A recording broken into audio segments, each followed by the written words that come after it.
After ko magawa itong handbrake, may isa pang problema. Parang may kakalas daw dito sa harapan ng sasakyan niya. Ayon niyang kay customer. Pero sa umpisa pa lang ng paggawa ko mga boss, may napansin na ako dito sa kanyang sasakyan. Hindi ko muna masabi kay customer yung nakita kong problema dahil gusto ko ma-check muna itong sasakyan. Kaya tinanggal ko itong gulong. Siyempre naman kung sasabihin ko agad kay customer, baka naman magkamali ako ng hatol. Pero huwag kayong mag-alala dahil mananatili naman yung katapatan ko kay customer kahit hindi ko pa sabihin yung problema. At itong chinecheck ko mga boss, yan yung stabilizer linkage niya. Okay naman, wala akong nakitang problema.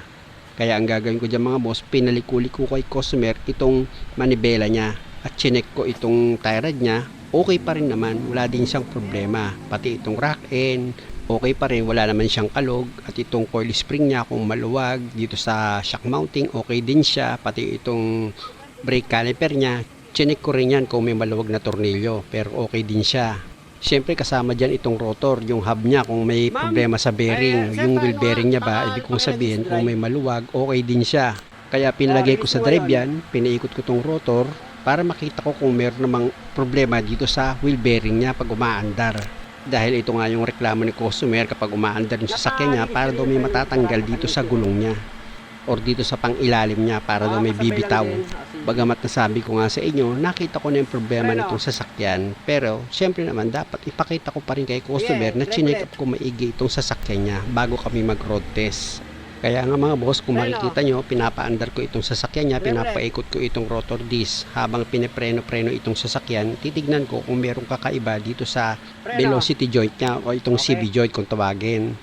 Kasi kung may basag na bearing dito sa CB joint, imposible namang hindi umingay yan. Siyempre kahit papano, lalagutok yan pag inuga ko, wala naman, okay na okay. Kaya ang gagawin ko namin dyan mga boss, dahil nga sa wala naman akong makitang diferensya dito sa sinasabi niyang ingay na lumalabas dito sa pangilalim niya, ibabalik ko na ulit itong gulong. Syempre naman dahil nga sa dyan ko nakita yung diferensya mga boss nung kinalas ko itong gulong niya, itong mga nut is maluluwag. Kung makikita nyo nung inimpak ko is wala ka man lang marinig na puwersa Kaya nandyan na kagad yung naging diagnose ko na dyan ang gagaling yung ingay na naririnig ni customer na parang pag nagdadrive siya is parang may matatanggal dito sa pangilalim niya.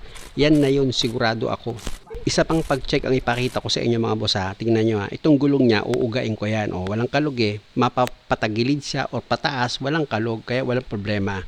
Tapos dito naman sa kabilang side ng gulong, ang gagawin ko dyan, hihigpitan ko na rin yung mga nut niyan para sigurado ako pag nag-road test kami is wala nang marinig ito si customer. Kasi hindi niya rin sa akin nabanggit na kailan lang nagpalit siya ng pyesa dito sa pangilalim niya. At pwede sa pagkakagawa, hindi masyadong nahigpitan itong gulong. Para sigurado, magro-road test na kami ni customer. At pag sinabi niyang wala na siyang naramdaman, sasabihin ko na ngayon kung ano pinanggalingan ng problema ng sasakyan niya. Yun nga ay dahil sa kaya kanina, nung tinanggal ko yung gulong mo, maluwag yung 4 na tornilyo.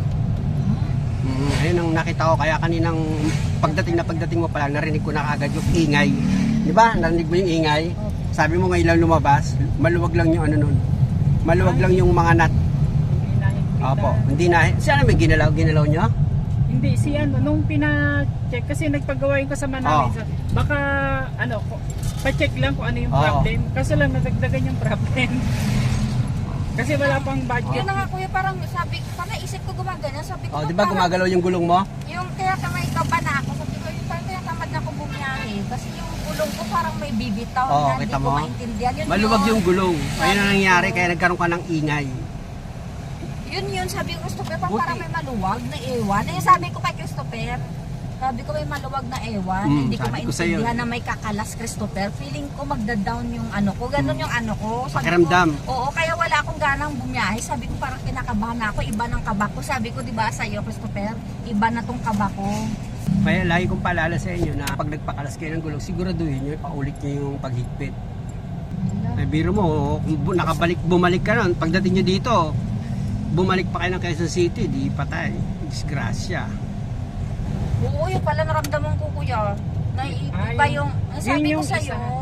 Yung sa manibela mo, yung nawala kanina yung nile-left and right ko, nawala. Ayun na nga yun sir Maluwag nga sir yung gulong So, connected. Connected talaga yun, dahil sa gulong yun tingnan mo ngayon. Ay, oo, parang nag-straight na siya. Di ba? Kaso lang kiwi yung ano mo. Siyempre, kailangan mo naman. Ano ba pinagawa niyo dyan? pinalitan nung tie rod, kinahoy din dito sa kabila. Tapos nung kinahoy, Mawala talaga sa align yan. Dapat pina-align nyo nung pinalitan.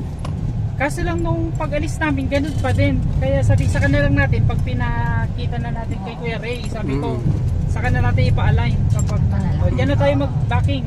Pasok mo Okay dyan. na, di ba? Okay na? Ate? Oo. Yun lang naging diferensya nyo. Kasi sabi Maluwag ko, lang yung Christopher, gulong. Sabi ko nga sa kanya nararamdaman ko, Christopher, kaiba na.